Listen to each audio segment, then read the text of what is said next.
कहानी lyrics Hindi presented. काजल ने कैसे तोड़ा अपनी सासू माँ का घमंड, जो 20 सालों से कर रही थी परेशान। बहू के मायके वाले तो कतई इस घर में नहीं रह सकते। क्या पूरी जिंदगी यहाँ बिताने के बाद भी मुझे मेरे ससुराल में इतना भी हक नहीं कि मैं अपने बीमार पिता को कुछ दिन यहाँ रख सकूं और उनकी सेवा कर सकूं? काजल रोते हुए अपने पति विनोद को कह रही थी। जरूर काजल, पर हुआ क्या है बाबूजी को? ये तुम क्या कह रही हो? मुझे कुछ समझ में नहीं आ रहा है। अरे सुबह से शाम में ऐसा क्या हो गया कि जिसकी भनक मुझे नहीं है? आपको कैसे पता रहेगा जी? आप सुबह 8 बजे दुकान जाते हो और रात के 10 बजे घर लौटते हो, तो ऐसे में आपको कैसे पता चलेगा कि दिन भर आपके पीठ के पीछे घर पर क्या हो रहा है? और ऊपर से माँ जी कहाँ चाहती है कि उनका बेटा ससुराल का हाल समाचार जाने। इस बात का तो दुख है कि आप घर में रहते हुए भी घर की बातों से कहीं दूर हैं। क्या पहेलियां बुझा रही हो काजल? जो भी है साफ साफ कहो, काजल की तरफ से देखते हुए विनोद ने कहा। फिर काजल सारी बात बताती है। अभी कुछ दिनों से बाबूजी का शुगर लेवल काफ़ी बढ़ा हुआ था और तबीयत खराब चल रही थी। गांव में उन्हें दिखाया गया, पर बीमारी ठीक होने की बजाय बढ़ती जा रही थी। इसलिए मैंने बड़े भैया को बोली कि बाबूजी को लेकर यहाँ चला आए, ताकि यहाँ किसी अच्छे डॉक्टर से उनका इलाज हो सके। मेरी बात मानकर बड़े भैया कल रात की ट्रेन पकड़कर आज सुबह सुबह आपके जाने के बाद बाबूजी को लेकर यहाँ आ गए और किडनी के जाने माने डॉक्टर से दिखा लाएं। डॉक्टर ने 1 हफ्ते की दवाई लिख कर दी है और इसी शहर में रहने की हिदायत दी है। इसलिए मैंने बाबूजी के रहने की व्यवस्था देवर जी के बंद कमरे में कर रही थी। पर जैसे ही माँ जी को मेरे बाबूजी के यहाँ रुकने की बात पता चली, तो इन्हें यह बर्दाश्त नहीं हुआ और वो मुझसे झगड़ने लगी, ये कहकर कि मैं इस घर की मालकिन हूँ और मेरी मर्जी के बगैर कोई इस घर में पनाह नहीं ले सकता।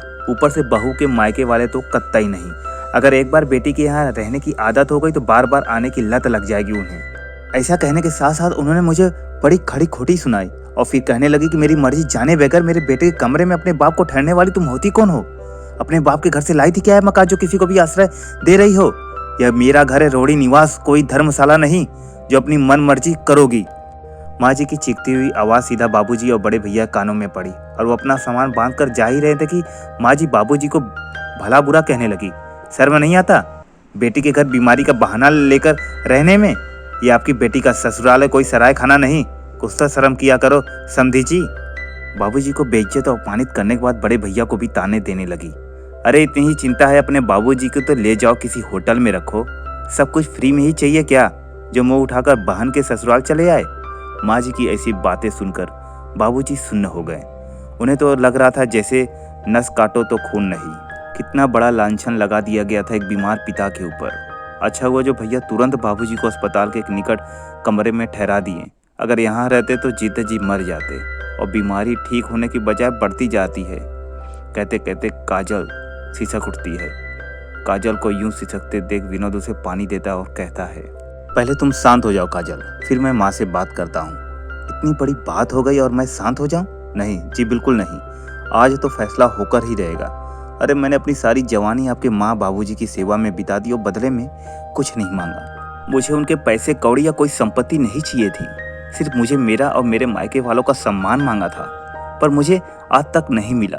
कहते कहते काजल का गला भर आता है। फिर कुछ देर शांत होकर कहती है, आज आप मुझे ये बताइए कि क्या यह घर सिर्फ माँ बाबूजी का है? हमारा इस पर कोई हक नहीं है? हमने अपने शादी के 20 साल दिए हैं इस घर को सींचने में, फिर भी इस घर पर मेरा कोई हक नहीं है।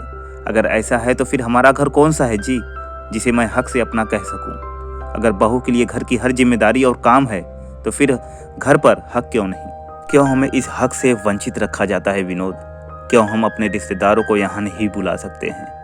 अगर ऐसा है तो मुझे भी मेरा घर चाहिए जिसे मैं हक से अपना कह सकूं। कहते कहते बार बार काजल फफक पड़ती थी, पर आज वो चुप नहीं रहना चाहती थी। पिछले 20 सालों से भरे दर्द के गुब्बारे आज फट जाना चाहता था। अरे बाबूजी कौन सा शौक से आए थे अपनी बेटी के यहाँ रहने? वो तो मजबूरी थी, इसलिए उन्हें आना पड़ा। अगर उनका बस चले तो वो बेटी के घर का पानी तक ना पिए, और शुरू से वही तो करते आए हैं। आज तक वो कभी अपनी बेटी के ससुराल में कदम तक नहीं रखे, क्योंकि उन्हें पता था माँ जी का स्वभाव। वो तो मेरे जिद करने पर आ गए और मेरी जिद की वजह से उन्हें यह बेइज्जती सहनी पड़ी। मैं पूछती हूँ, क्या यही है माँ जी के संस्कार जिसका बखान दुनिया के सामने करती रहती हैं? काजल आक्रोश और दुख से भरकर अपनी वेदना विनोद को कह रही थी। आज माँ जी का व्यवहार विनोद की आंखों में भी खटक सा गया। वो तुरंत काजल का हाथ पकड़ा और अपनी माँ के कमरे में गया, जहाँ रोहिणी जी अपने पति सुरेश जी को आज सुबह हुए घटना की चर्चा कर रही थी।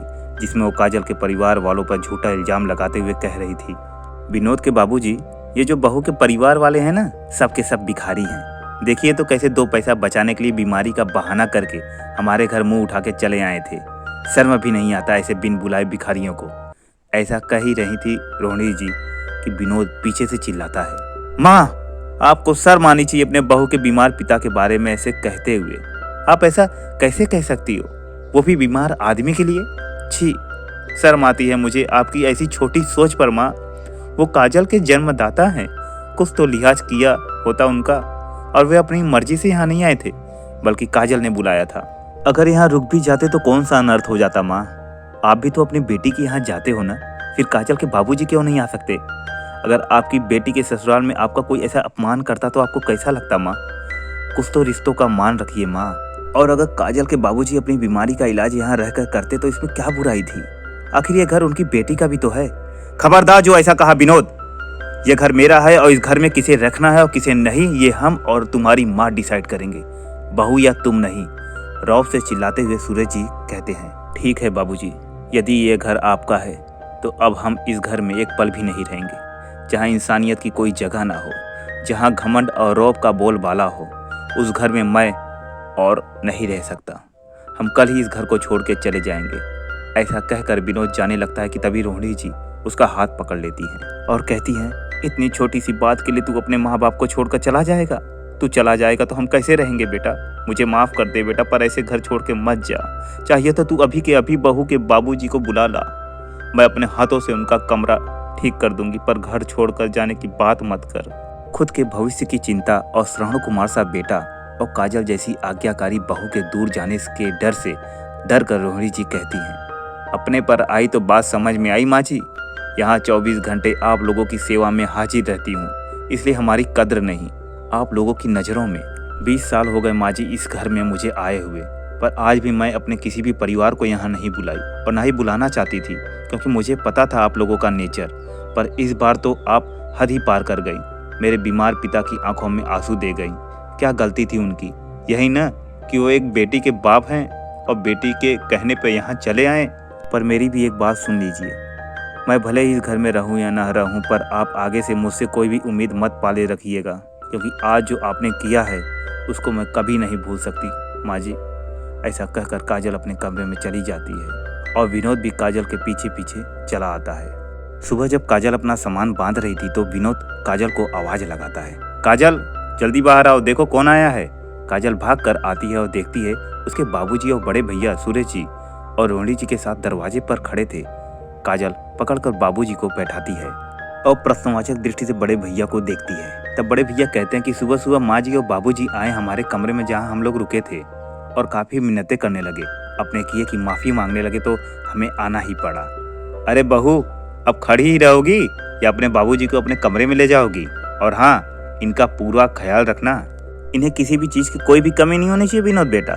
ऐसा कहते हुए सूरज जी अपने कमरे में चले जाते हैं। फिर रोहिणी जी भी कहती हैं, समधी जी, जब तक आप ठीक नहीं हो जाते तब तक बेझिझक आराम से यहाँ रहिए, आखिर ये आपकी बेटी का घर है। इस कहानी की लेखिका संगीता गुप्ता जी हैं। तो दोस्तों, कैसी लगी ये कहानी हमें कमेंट करके ज़रूर बताएं, और ऐसी ही अच्छी अच्छी स्टोरी सुनने के लिए मेरे चैनल कहानी लिरिक्स हिंदी को लाइक और सब्सक्राइब करना ना भूलें। जय श्री राम।